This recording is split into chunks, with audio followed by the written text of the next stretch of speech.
Greetings, everybody. This is Courtney Starhart, and I am here to do a quick video on finding the force. So, finding the force is a series of tools, techniques, and teachings that we've been developing for years at the Church of the Natural Law.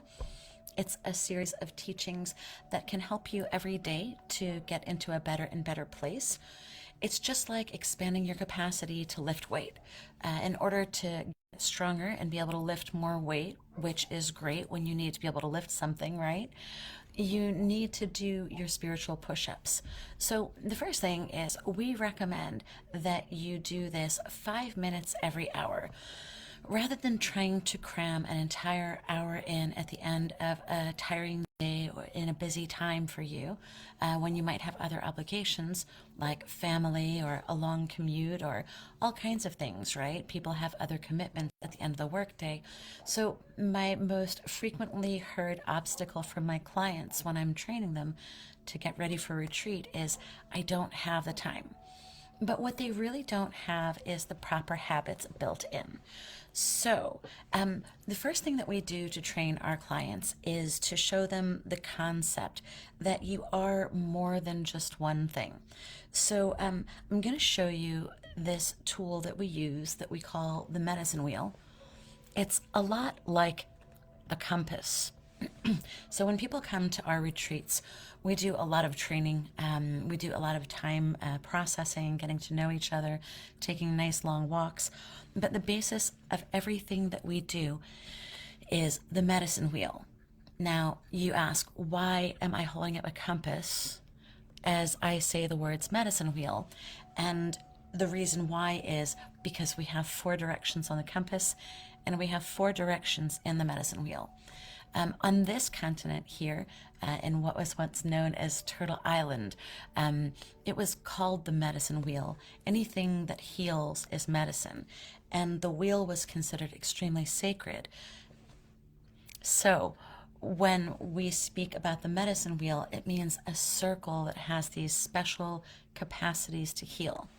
You just have to know how to use it. Okay? So, this medicine wheel and these 4 categories create something of a system for your mind so that your mind can tuck certain things away in certain places. So, let me give you the categories and the 2 senses. East, okay? If you were in my house right now, as I am, you would take a compass and you would find the actual direction of east. And you would orient yourself towards that. You would identify that.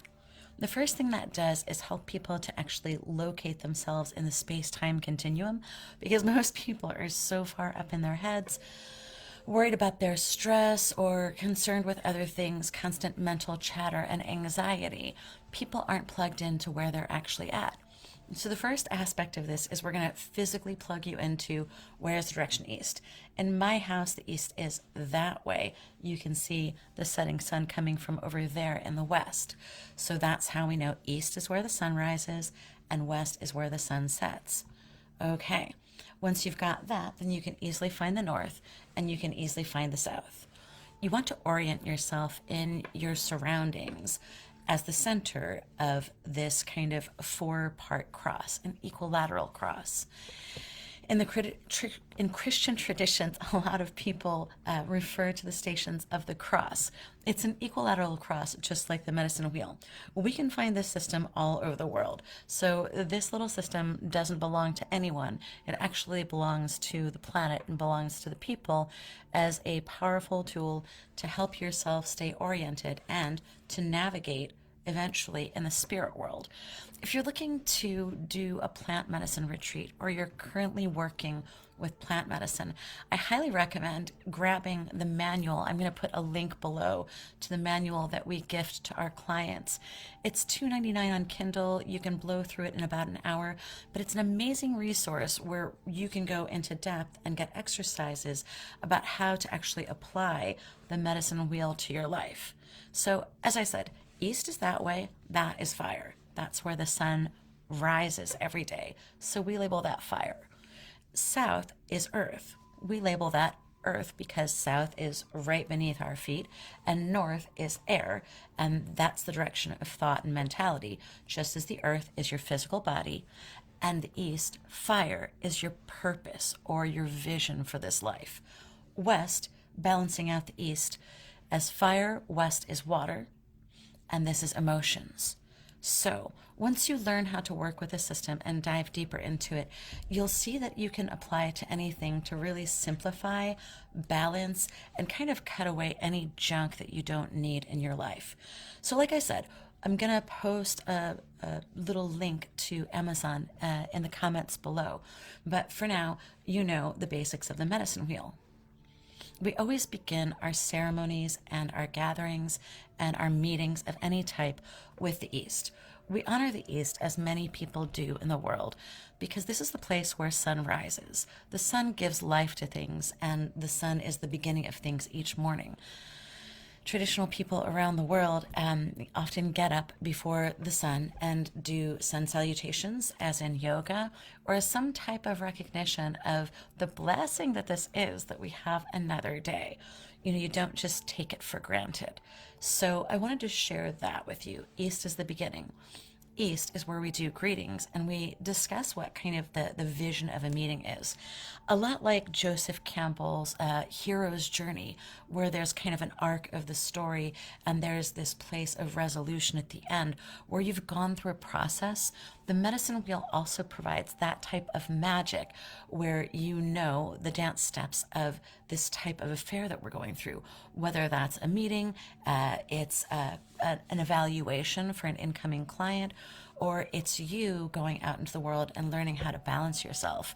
This very simple, very Zen system works for everything once you've learned it. But it's especially powerful in the spirit world. So, East is greetings, South is what our physical work is, right? Then when we're doing a meeting. And then West is our prayers, where we change our water. We identify what emotions we would like to shift. And we use tools that we learned in the South, which is the physical, which is the work part, to shift our energy. In the North, that's the direction of the ancestors and thought and the higher planes, right?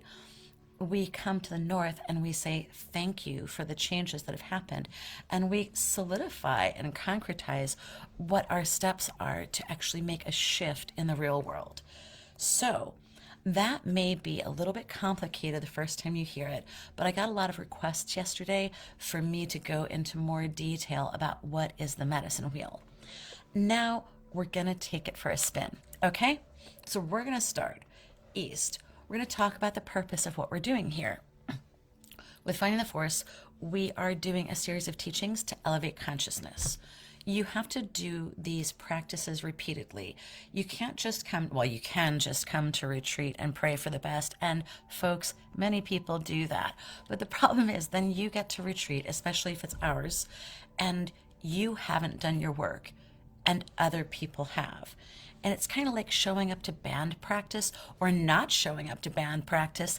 And then you go to have a performance and all of the other musicians know their parts and they're groovy and they can rock and they're having a good time.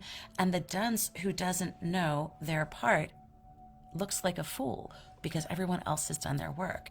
So I really encourage you not to be that person wherever you're going, whether it's to us or to someone else. Do your spiritual push-ups at home. So the way you want to do it is you want to take that 5 minutes each hour, as I was saying before. You want to take that 5 minutes to do a little exercise that's going to allow you to take control of your breath and take control of your consciousness. Okay, so I am going to show you this cute little exercise. I know I used to do this, and I stopped doing this for a long time, doing these teachings, because there were a lot of really undeveloped human beings who decided to make terrorist attacks on me. And there have been several different police investigations and FBI investigation about whether or not it's lawful for people to make terrorist attacks on someone based on the color of their skin and their religious affiliation. I truly, truly, and soundly believe that that is against the law.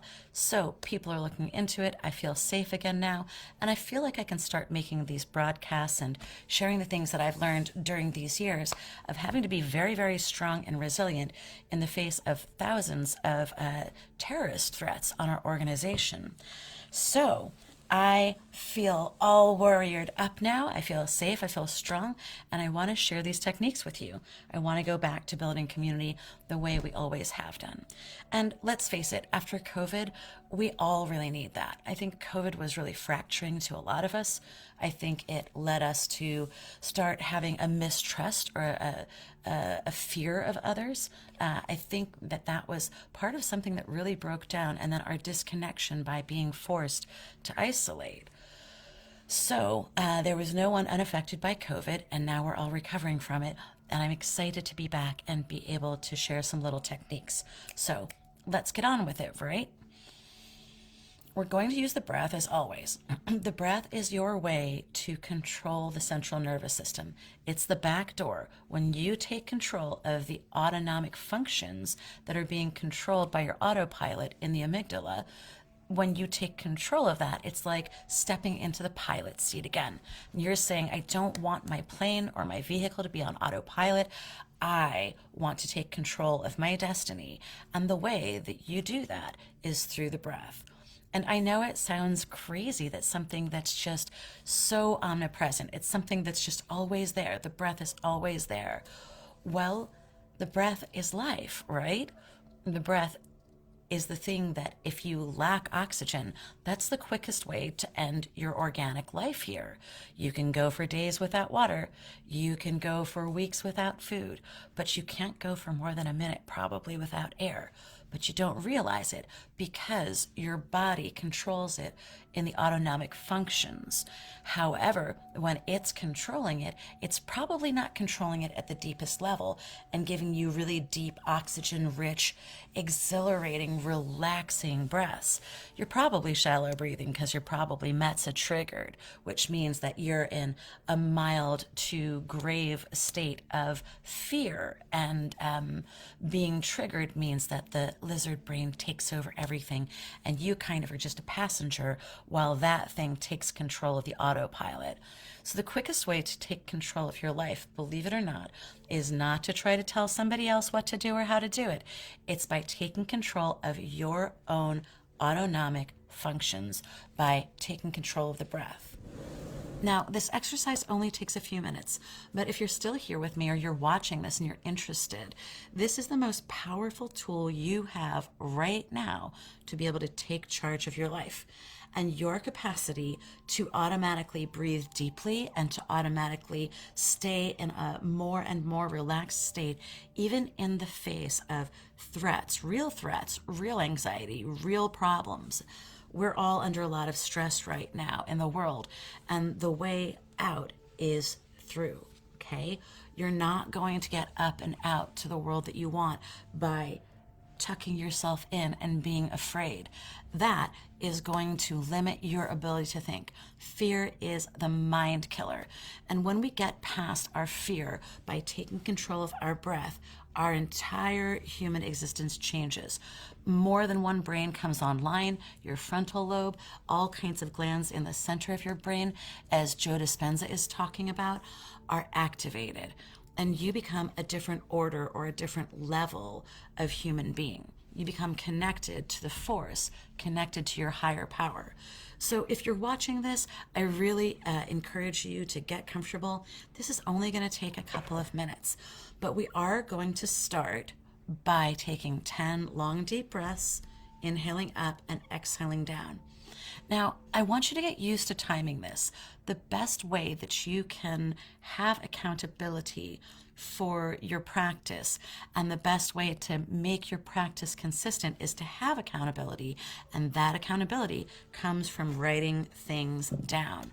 People will say, oh, can I put it on my phone? No, you can't put it on your phone. Can I this or that? No, write it down. This is one of the most important things that you can do for yourself to improve the quality of your life and improve your chances of being successful at bringing your dreams to fruition. And we need you right now. The world is shifting and changing, and we need every person to really be at their best and bring their best self into this equation, because we are all connected. We are all on the same planet, and we have to acknowledge at least that. We're sucking the same oxygen and fundamentally drinking the same recycled water. So even on that level, we're all one. But trust me, on the energy level, we are much more all interconnected and intertwined. And this is one of the most powerful lessons that we learn while working with plant medicine, is that we learn about our inner world. We learn how to control the breath so that we can process the things that come up, the traumatic things. And we learn that we're all connected. The most magical things happen at these ayahuasca retreats. People find connections and find love and find healing and grace in others. And there's nothing quite so powerful as feeling compassion and kindness for another human being. This is what our human destiny is to be kind, to be compassionate. And even Darwin, who they credit for the dog-eat-dog theorem, survival of the fittest, he recanted before he died. He wrote a wonderful book that talked about the greatness of humanity actually being our ability to care for one another. So here we go. In order to care for one another, in order to heal, in order to become more conscious, you must take control of the breath. Are you ready? You're going to time how long it takes you. I'm not going to do as long a breath as I can, because I can make it last forever. I've been training for years. I can take very long, slow breaths. The longer and the slower your breaths are, inhaling up and exhaling down, the more your central nervous system is going to start to relax and release. So we're going to do this exercise now. We're going to do them quickly, not quickly, but not as slow as you want to, all right? Get comfortable. So we're going to inhale light, 1. And exhale anything that doesn't serve you.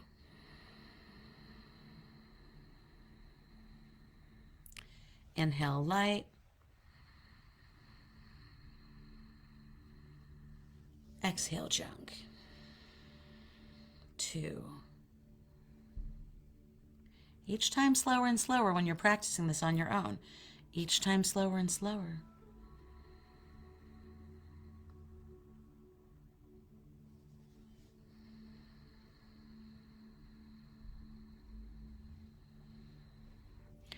You're going to do 10 of those.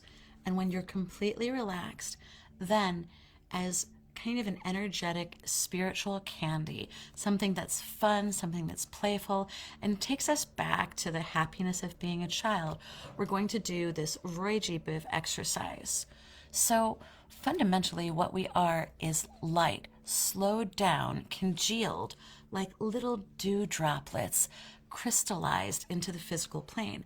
But we're popping in and out of the quantum field constantly, and our thoughts affect the quality of our experience. So when we're happy and we're still in our heart, then we're having a different kind of experience. So I'm really excited to share this fun exercise. After you've done those 10 long breaths, this is the fun part. We're going to actually go through our chakras. The chakras are lined up: red, orange, yellow, green, blue, indigo, violet, and soul star is a crystalline chakra above the head. There's a root chakra beyond the yellow, orange, red area that links into the crystalline core of the earth. So you'll hear a lot of people talk about things like that in meditation, and it used to sound wooey or crunchy or new agey, but literally Aboriginal and Native traditions around the world all agree that there is an energetic system, a meridian system, a chakra system that is kind of the energetic structure behind our physical bodies on the etheric plane in the spirit world. The more you work with plant medicine, the more you realize that there are powerful energies that actually inform how things congeal here. So here we go.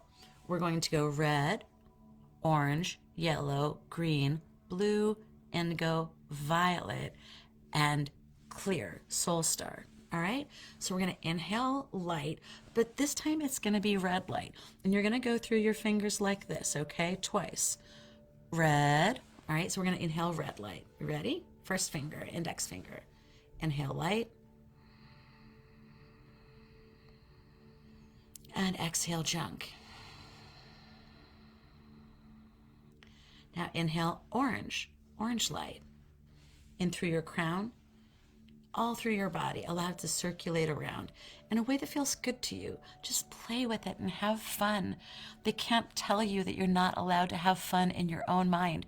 You have to accept that as a restriction on yourself. You have to agree to that. Or you can agree to have fun and play. Orange, okay? We're going to inhale orange light all over. And you can feel the warmth of it. Yellow. This is a bright golden yellow, and it's associated with the solar plexus, your personal power. Inhale this beautiful yellow. Let it fill you up.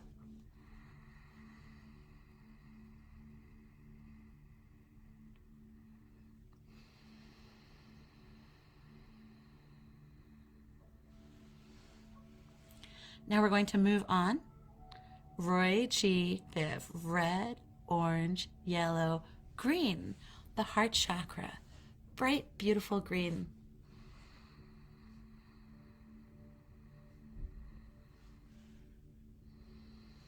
Right into the heart. We're going to switch now. Blue. The throat chakra. The color of truth. Speaking your truth.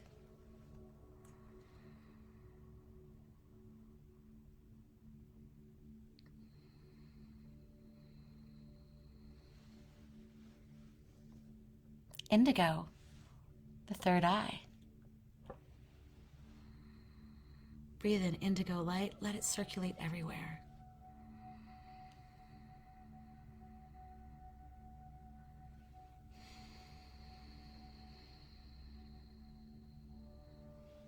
And violet, beautiful violet color up here coming in and raining down throughout your body, circulating.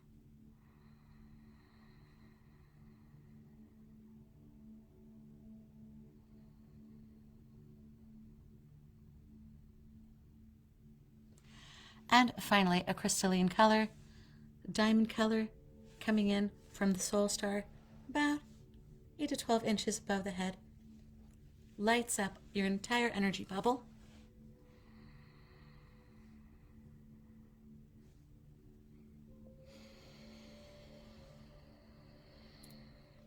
Once you've completed all of these colors of the rainbow, it helps to balance out the light into a bright white color, which is the most protective kind of bubble of light that you can get. So as you go out there into the world, make sure then to close your little lotus blossom up here. They say that we have a lotus blossom that connects us to the higher levels of consciousness, the spirit world. And we want to sort of close that for all of us empaths so that we're not constantly taking in other people's feelings. We have that energy bubble so that we can actually have a shield and a barrier to protect us from anything that might not have our best interests at heart. So as promised, my friends, I have done a less than 25-minute session. I am so proud of myself. I described for you the medicine wheel. I gave you an exercise that you should use every hour going through those 10 breaths, okay?